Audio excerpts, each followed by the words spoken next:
What is up, people? We are live with the MMA Mainstream Podcast. I'm James, with his co-host as always, Kaelyn. Kaelyn, how you doing?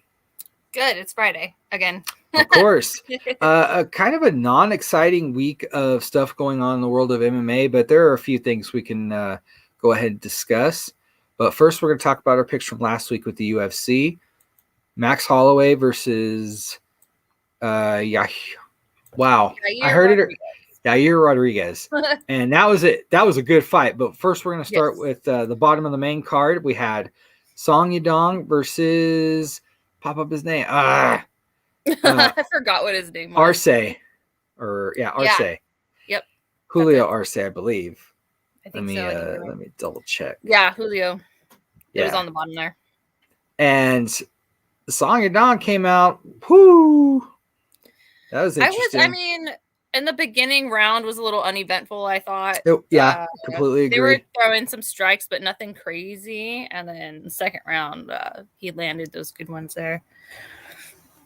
Yeah, I completely agree. And that's the name of the game. And so Sonya Don came out. Because he trains with alpha male, I feel like his striking is way different than other Asian fighters that I've seen. A lot of them do rely more heavily on stand-up. Not a lot of strong wrestling pedigree, but I feel like his is leaps and bounds above everybody else. His striking or his striking? His striking. Yeah. I don't know. He looks pretty solid. I don't remember his last fight, but I know he's got all this hype behind him right now, and he is ranked, I believe, 15. Yep, so 15. I don't know if that fight did anything for him, if it's going to move him up a rank, but I think he'll definitely fight someone of rank, maybe, hopefully. Well, it definitely puts the right spot with the W, with the win, so yeah, good for him, and we both picked him for that one. Now, this next one we also picked. It was the third round, and it was Miguel Baeza versus Chaos Williams. Chaos got the knockout. Man, he came in aggressively, Williams did, and I didn't think he was going to get that two-piece off, and he got it and put him down. So nice. I was really kind of surprised because they were going back and forth a little bit. Nothing too crazy, too exciting, and Williams got the win. Nice. I'll have to go back and watch that, though, because that was the only one I did not catch on the main card there. Then. And then let's progress up the card. Then we had Felicia Spencer versus Leah Letzin. And tell me your thoughts on the fight. I felt like Spencer just controlled everything. Well, no, she definitely controlled it. I do have to say it was boring. I get it.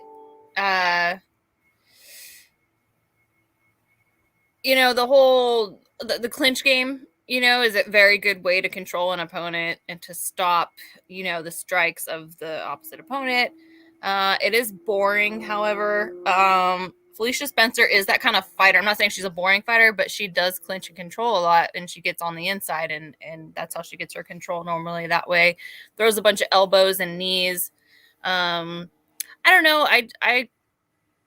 I'm more of a fan of just the stand up and strike. I know clinching is important. It's very important. But that's usually something you do when you just want to end whatever your opponent is doing, not necessarily too offensive. I mean, you could be with the knees and throw in an elbow here and there, but it's mostly just stalling, in my opinion. Although you do have control, so it is better on you to be the one who is in control. But I don't know. I just was hoping for a better, more fireworks, I guess. Good for her. I was not surprised, but I wasn't too impressed. I don't know. Especially to go so deep in the fight and then to get the win. Like, that was... Well, but clinching does do that to you, though. When you control your opponent like that for so long, they just, it's tiring. And you ultimately at the end can't do anything.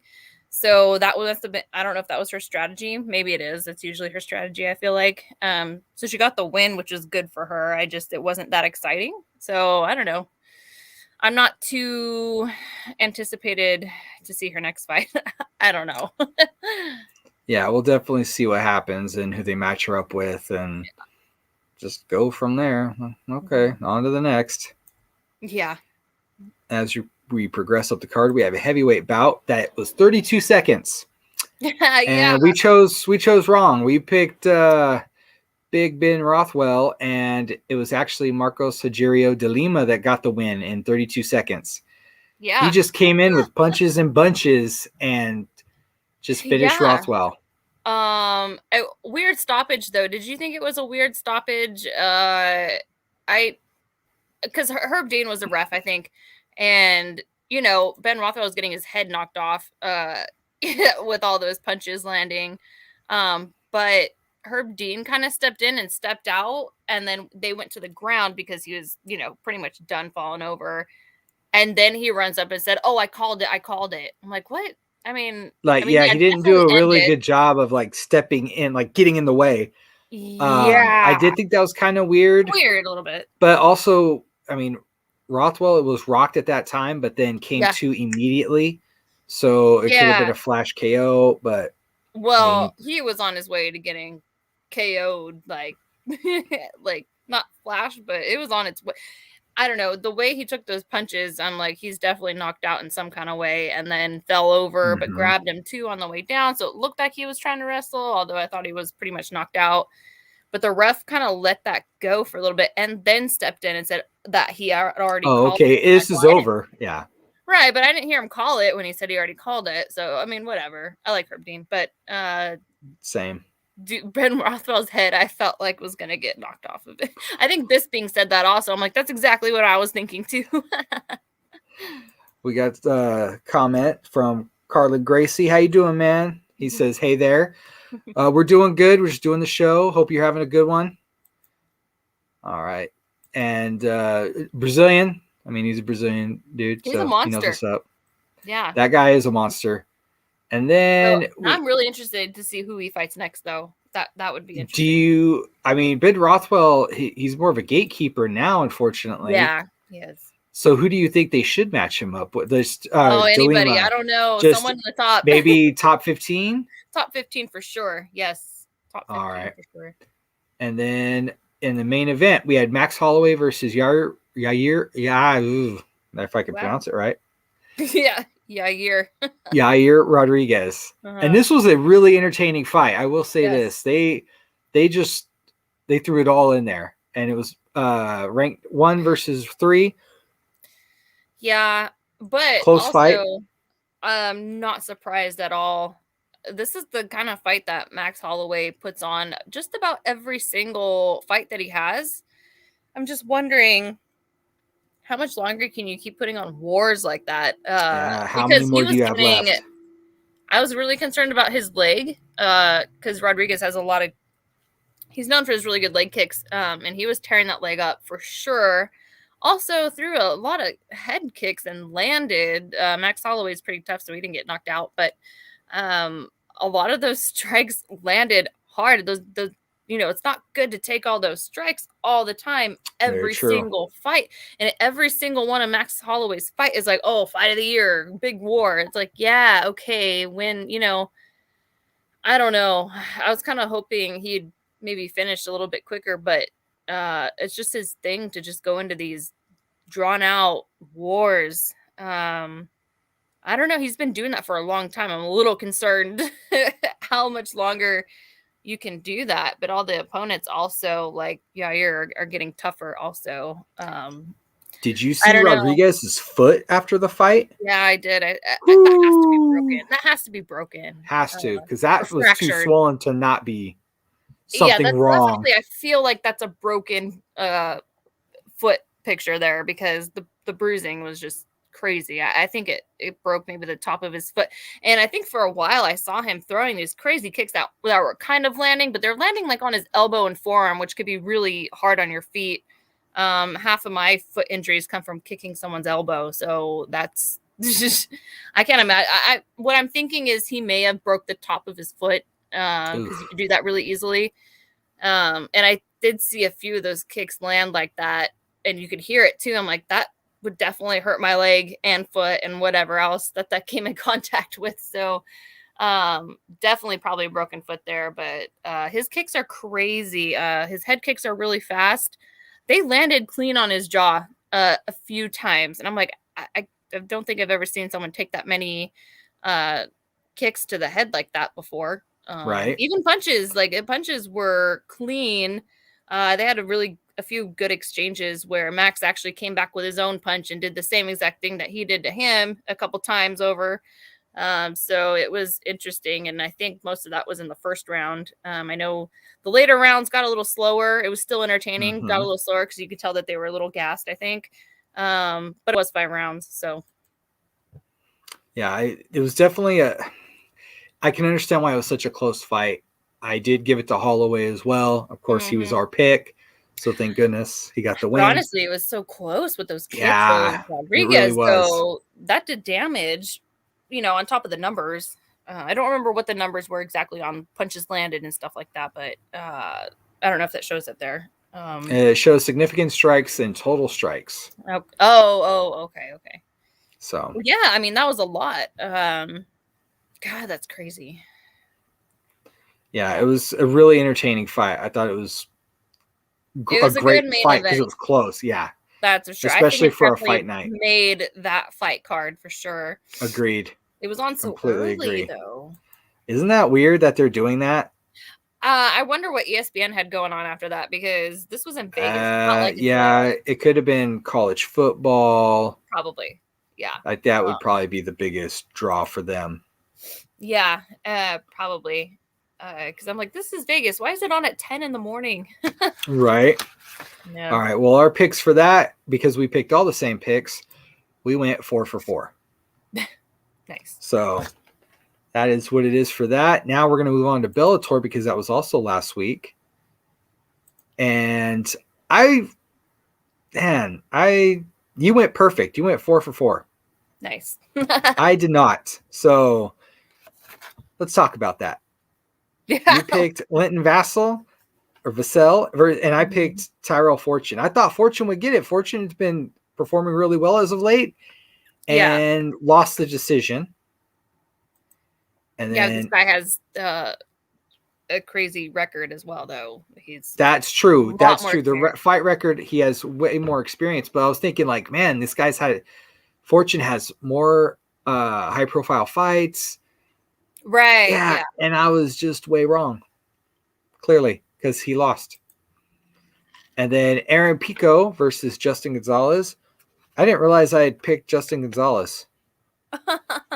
I remember you picking Gonzalez. Yeah, because I wanted Pico because it's Aaron Pico. Yeah, and I think I was like, you know what? I'm going to be different. And that's exactly what you said. Yeah, it sounds about right for me. And guess what? I lost. So, yeah, it sounds about right too. Yeah. So Aaron Pico got the decision win against Justin Gonzalez. And then in one of the female fights that were featured, we had Arlene Bellincow versus Pam Swanson, and Arlene got the win, which we talked about. We knew we both picked her because 15-8 versus 9-4. I feel like that's way too much experience in a female fight. Well, that's what you get when you're a female fighter, though. There's not, there's not a ton of female fighters. Exactly. Especially when you have all these organizations and then your weight classes, and it gets slimmer and slimmer. Mm-hmm. And then we had, of course, Chris Cyborg versus Sinead Kavanaugh. And it's Chris Cyborg. The end. That's all I got to say about that. Look at that record difference there, though, too, Yeah, well, that's huge. That's also because Cyborg's been fighting since women were like, you know what? We're gonna do MMA now. And Cyborg was like, I'll go first. I'll go first. I'll take one for the team. The whole team. Because there wasn't one for a long time. Not surprised. And she starched her too early on. Of course. She does that a lot. But also besides being slim pickings for female fights and organizations, it's also a featherweight weight class too, which is even slimmer pickings, because it's a little bit, that's a heavy weight class for girls. Normally you'll see bantamweight and flyweight, strawweight, but featherweight's kind of, it's big. You got to be someone who's built like Cyborg, or we could talk about this later, Kayla Harrison, who is actually, I think, a weight class up higher than that in her organization. I think she's a 155, which that's the only that's like the only time I've heard of weight class for women being 155. That's pretty big, considering if you're gonna cut weight to get there. That's, you got to either be super tall and built, or a Cyborg, a little bit heavier, I guess. I wonder if Cyborg would have to cut any weight if she fought at 155. I don't know. That's a really good question, because I don't think so, because she fought at 145, but she couldn't make 135. I know that. No. That was the whole riff with Rousey back in the day. So if she fought someone heavier, then I don't think she'd have that much of a problem. No. No, but I think Kayla Harrison's the only person that I know, a female fighter that fights at 155. I know she has a division, but I just don't know who they are. And that's also something we were going to discuss, so we'll just discuss it now. Sure. That Kayla Harrison had a comment for Chris Cyborg, which I thought was pretty interesting. Let's go ahead and bring that up. That, because right now the whole situation is Kayla Harrison, I believe, is a free agent. She was competing in PFL, dominating in PFL. So she has, of course, she can either go back to PFL if they offer her something better. She can go to Bellator, and she can go to the UFC. Bellator is trying, I feel like, heavily to get her to come to Bellator, because I feel like she would be such an attraction. And she said, let's see.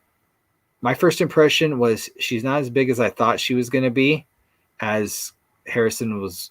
I saw Cyborg. Right. And then, all joking aside, obviously Cyborg is a trailblazer in the sport. She's a pioneer. Right. The only problem with that is I'm on the trail now. Yeah. Ooh. So oh man, I feel like that fight is the fight to make. Yeah, one of them. I guess it just depends where she goes, but also if she goes to Bellator, is she going to fight at 145? Is she going to cut weight? Fight at 145 or what? You know what? They might just feed her people. Because who knows? Who knows what they would do? I imagine that's something that they have been talking about and working on, because she's like one of the few. Yeah, like very, very few. I don't know I don't know too much about Kayla Harrison, or what weight classes she's fought in before. I don't know.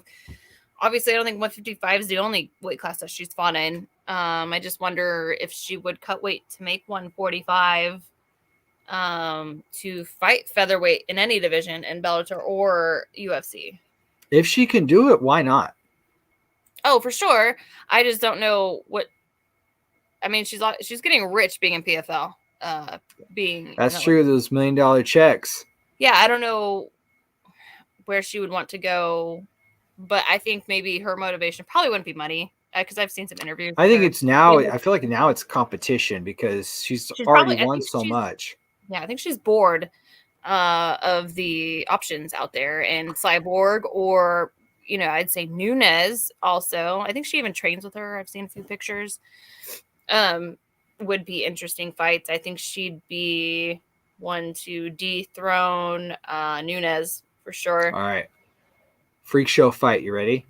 Oh. Kayla Harrison versus the transgender competitors. I would love to see that. I would love to see that. Kayla Harrison is dangerous. Yeah, I would like to see that, actually. They want to fight girls? Well, here's a girl for you. Yeah, here's a girl for you to fight. That's exactly it. One. That would be highly entertaining.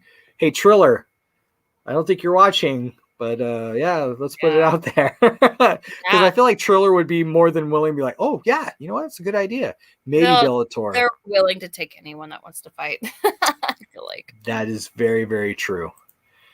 Very true. So I mean, we've been talking about Kayla Harrison a lot lately. I just want to know what that next step is. What is she going to do? Yeah, and also I don't know who's made offers or not. If anyone, it has to be every major organization. If you haven't, you're foolish. Right, but I don't think UFC's made her an offer. I don't think. I think they have, but Dana White's just playing hard to get. He's like, oh no, she's nothing. But yet she's one of the hottest commodities out there right now. For women, yeah, I don't know why he's like that towards her. Maybe he's got some beef with negotiations about money. Could be. She probably wants a lot of money. That probably is it. Yeah, but she's used to getting paid a lot of money. So I just don't see why she would go to UFC because she's not going to get paid as well. It might be just as bored, to be honest. Could be. But I do look forward to when she makes a decision, and there we go. We know we see the next fight for her and what goes on. Yeah, as long as she keeps doing it. All right, let's go back to the UFC now because there is one this weekend, and it's a fight night with Miesha Tate headlining. But we're going to start at the bottom of the main card with Davy Grant versus Adrian Yanez. All right. 13-5 for Grant and 14-3 for Yanez. Grant coming off of a loss, Yanez coming off of a win. I think I remember choosing Grant last time, and that's what got me the loss. So thanks, Davy Grant. Appreciate it.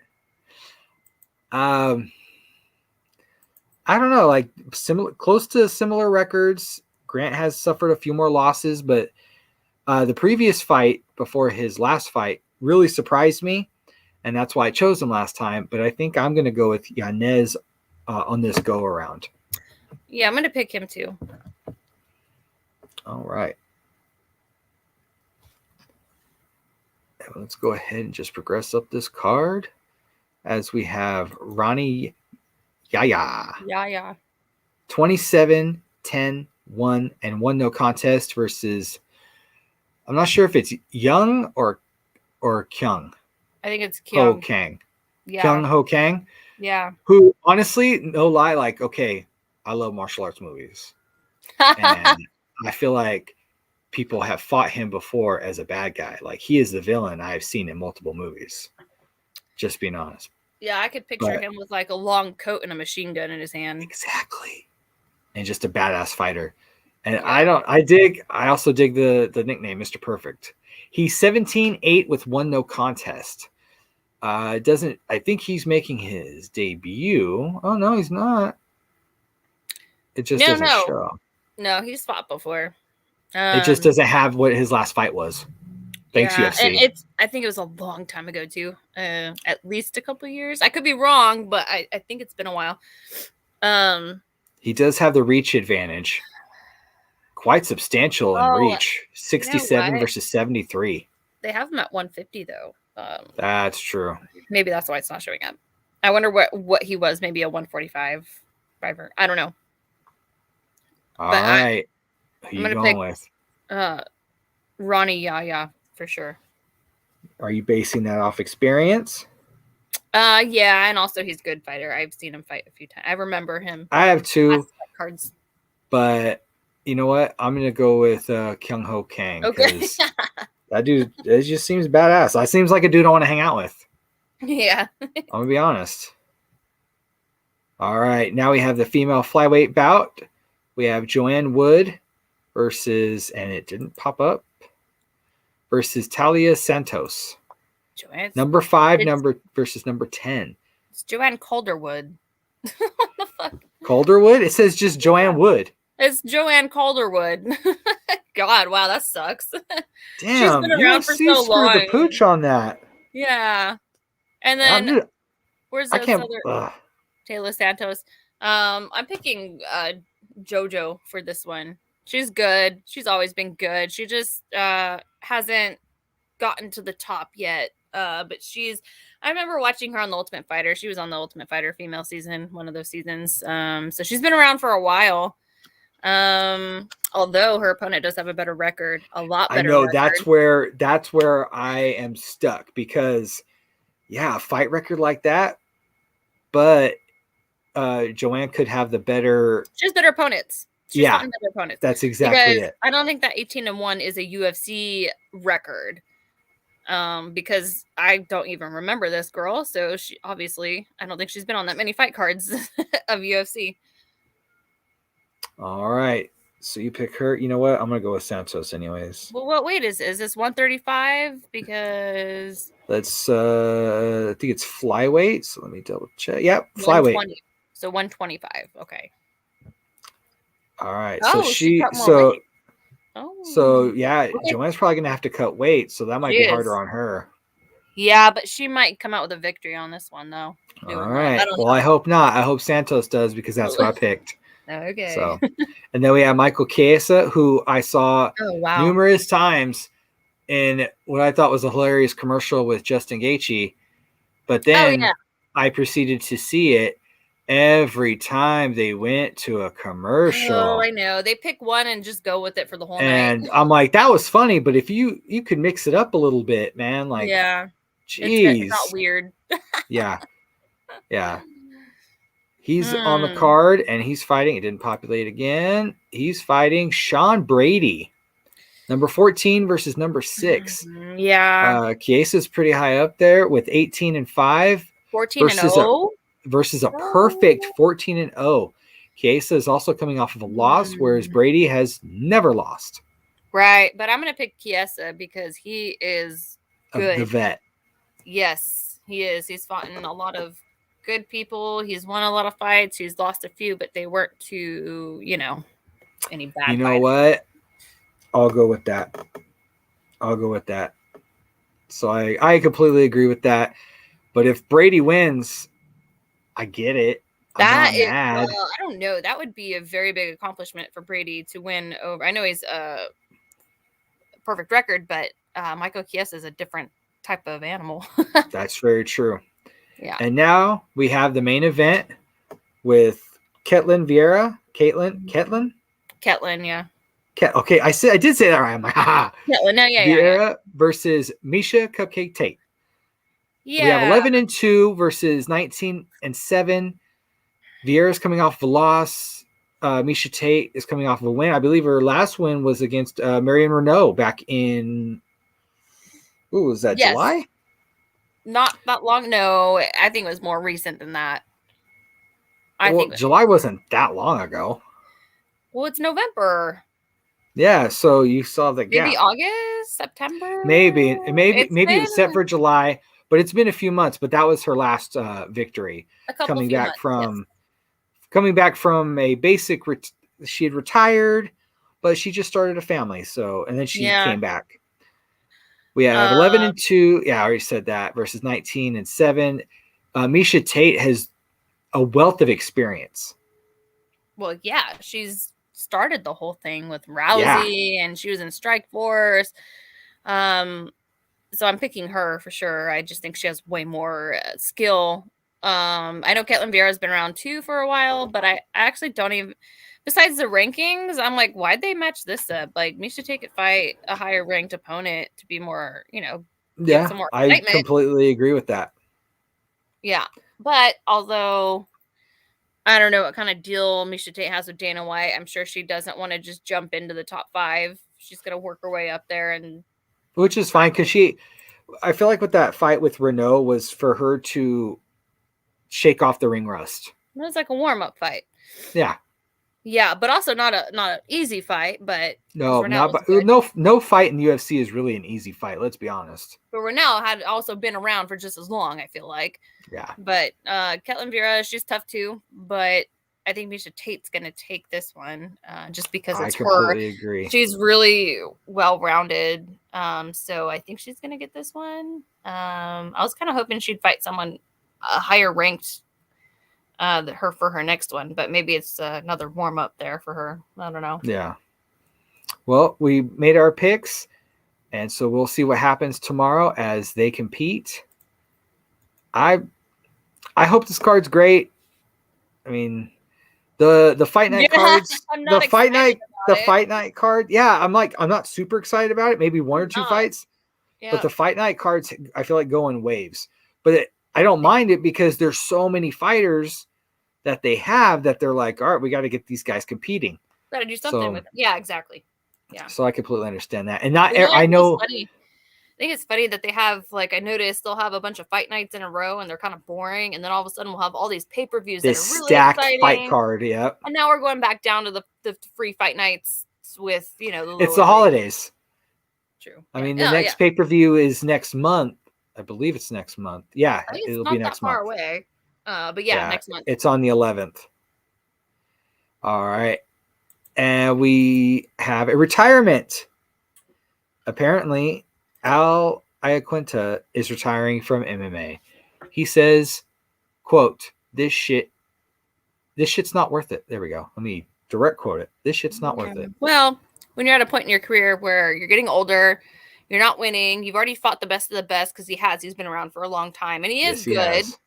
But I guess taking in all the damage you would potentially take at this point in your careers is what maybe he's referring to. It's not worth it. And he probably doesn't get paid a whole lot. So I think you're right. But, thanks for the fights, man.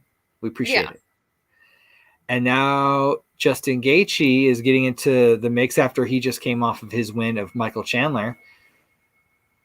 Talking to Islam Makhachev, do your effing job and fight top 5 Beneil Dariush. Well, I'm wondering, did he say something to him before that? Because that's a little random. But I believe so. It's just, it's a buildup. It's people going back and forth talking about things. But it's Gaethje. He's been very exciting lately, especially with that fight with Chandler. Fight of the year. Let's just be honest. Like that's a lot of people's number one for fight of the year because that fight was so exciting. I have to see the options for that again because I feel like we've had a few fight of the years this year. Just wondering where they're all ranked being compared to each other because I feel like this is it. But then what about Max Holloway? That was a great fight. I'm not saying it's fight of the year, but you have all these. That was a great fight. I feel like it could be a contender. But it'd be in the mix of really this year. Gaethje versus Chandler was just such a war. Yeah, it was insane. I know. Yeah, and it was. Honestly, like it was such a war and so exciting that when they were done fighting, I was like, I'm done. I don't want to watch the rest of this fight card. I'm good. Right. Yeah. I want to go nap now. That was the first fight on the that main card there. Yep. Which I felt like a fight like that should have been higher up. That's me. Well, remember Trevor Whitman had like 3 fighters. We did talk about that last week. Yeah. Yes, and I understand that, but still. I know, yeah. But I just want to see who Gaethje's going to fight next because, I mean, he's up there. He'll probably get a title shot soon. It's his time, that's for sure. That you're right, it really is. But we shall see. And then also we talked about it a little bit earlier in the week. Francis Ngannou is training with Rico Verhoeven. Mm-hmm. That's interesting. I think it's very interesting. I mean, I just started getting into Glory because of you and you talking it up and talking about it. And then we have the heavyweight champ who we know packs bricks in his gloves. Yes. And he's training with one of the best kickboxers in the world. Right. So this, I feel, when I first saw this, I'm like, what's going on here? I mean, they're training together and that's really great. Because Rico's not from here. What is he doing here? And why exactly? Is it Francis that's trying to up his game in UFC? I don't think Rico's thinking about MMA, but is potentially Francis thinking about kickboxing? Because I think he's using him as a training partner. Yes, or sparring. For sure. I think that's what it's for. But when I first saw this, I'm like, what's going on here? Because it could be a bunch of things.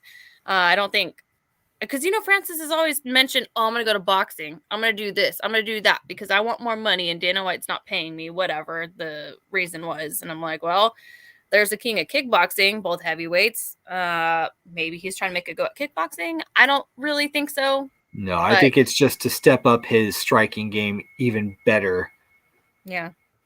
Yeah, especially when you have the king of kickboxing, as I've been informed from watching Glory. Oh yeah. And I think it's awesome that they were able to get him, the champion, not some guy who's top level, which would still be great. Right. But they got the champ to come over and train with the champ. Yeah, exactly. Obviously they're working on kickboxing. Yeah. Oh, wouldn't that be nuts to see Ngannou throw a leg kick? Yeah, just one. I just wonder how much power would be behind that. Yeah, if he throws exactly, with the right training for that. And he's with the king of kickboxing, so I'm pretty sure that's going to be a thing. So I would be actually, because I'm such a nerd, I would love to see the footage of them training. I think that would be interesting. Oh, I know they wouldn't, but I think to be a person there at the gym while they're training, that'd be some great stuff to see. Yeah, and also I think Rico could definitely handle that because he handles that all the time. Yeah. So I think the one learning out of this situation we have going on is Francis probably learning some stuff from Rico. Very true. So we talked about that a little bit, and I thought that was something awesome that we brought up for the show. Yeah, that makes me excited. So we'll see. Yeah, same here. And now we're gonna kind of change things a little bit. So Triller, a lot of people are talking about them as of late. Yeah, they're a unique bunch of folks over there. Yeah. They're going to do Triad Combat, which is a new take on boxing and will take place in a triangular ring. Oh, with fighters wearing 8-ounce hybrid gloves. Okay. I don't know. I feel like people are desperate to come up with something new, and it's not new. Leave it alone. Leave MMA alone. Leave boxing alone. Leave kickboxing alone. Sean Wheelock is in charge as the director of rules and regulations. A lot of people know him from Bellator. I'm curious where they're going to go with this. I'm really curious to see a fight take place in a triangle. What's the difference? What are they? Are they using that because they can't use anything else? Are they all out of options? Maybe. Because I know you can't use the octagon, obviously. Bellator has that circle going on. Maybe they're just trying to be obtuse. Dad joke. Okay, but yeah, but a triangle. Yeah, that's so weird. Especially, well, it is boxing, so I mean. So you're taking away a corner. Okay. Yeah, but I feel like with the tightness of the corner like that, if a guy gets stuck there, he's screwed. Because if a guy is good enough, he'll be able to fall. Like there's no way he's going to escape the corner. Yeah, I get it. So you push a fighter to the corner, and you could just pummel him. Right. Or unless the guy can fight his way out. But I mean, we shall see, because we will definitely be hearing about it. Because it is Triller, and they like to run their mouths a lot. Apparently, Frank Mir is in the main event, so. Yeah, we'll see how that goes. That's weird. I'm starting to not give a shit about Triller. I feel like they're a joke and a circus, and of course they would come up with something like this. Right. So, this is a situation of freak show, which I like, but it's also a situation of, well, we'll see what happens. Or, yeah. I don't know. This whole thing is outside of UFC, Bellator, PFL, those major MMA leagues. And you have this bare knuckle fighting, which is its own thing because it's bare knuckle. They got the whole circle going on, circle ring. I feel like we're good there. We don't need anything else. I feel like we've already gone through all the rules and arranged them. Do you think they're oversaturating the market by trying to do stuff? Yeah, I almost don't give a shit about any of this besides UFC, Bellator, and those major MMA leagues and bare knuckle here and there. I don't wait up at night to watch bare knuckle. If it's on, it's on. Yeah. But even then, it's like a circus in that one. And I feel like Triller is a step below that even. I can see that because they also haven't had a card, whereas bare knuckle has been consistent in having cards. Yeah, you're right. They, as weird as they are, they're pretty consistent in having fight cards, and have a big roster of fighters to choose from. This one, I don't know who they have. I'm curious how much they're paying their fighters. Yeah, Frank Mir, I think he'd have to get paid a lot to keep fighting. You would think. I don't know. I almost don't care. And I think Triller's such a joke. I feel like that's below bare knuckle. Yeah. They want new gloves, a new shape of a ring. It's not exactly a ring, but the triangle is just so weird. I don't see it working. I feel like fighters are just going to get caught in the corner and that's it. That's going to be the end of the fight. How boring. Yeah. Whether they get knocked out or not, they're going to be stuck there for the rest of the round and just get beat on. Yeah. They're trying too hard. I think they should just stop. All right, we shall see. And when that comes out, we'll talk about it. Yeah. All right, but we do have some good news to pretty much end on. UFC light heavyweight champ Glover Teixeira received the key to the city in his hometown of Danbury, Connecticut. That's where he resides now. And they gave him the key to the city. I believe he also has a gym there. Oh, okay. That's awesome. That's like, good. They're not just going to give him keys to like these public offices or government offices. Like, No, it's just a nice nod to, hey, we acknowledge you and what you've done for the community, and you're in our community. You're UFC champ. And so they presented that to him, and I think that's very, very cool.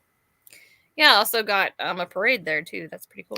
Yes, which I'm surprised people in Danbury, Connecticut even know what MMA is. Right. No, I feel like nobody in Connecticut does. Bellator goes to Connecticut all the time. To a casino. Right. Yeah. But I think that's very cool, and congrats to him. That's all we really got for this week.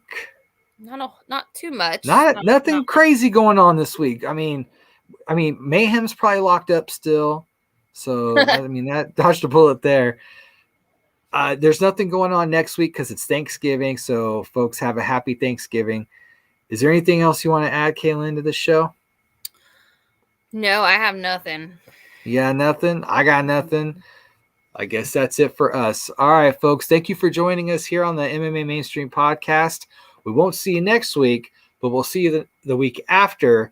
And, of course, we'll talk about UFC and everything that we talk about. So have a good weekend, a good holiday, and we'll see you guys next time.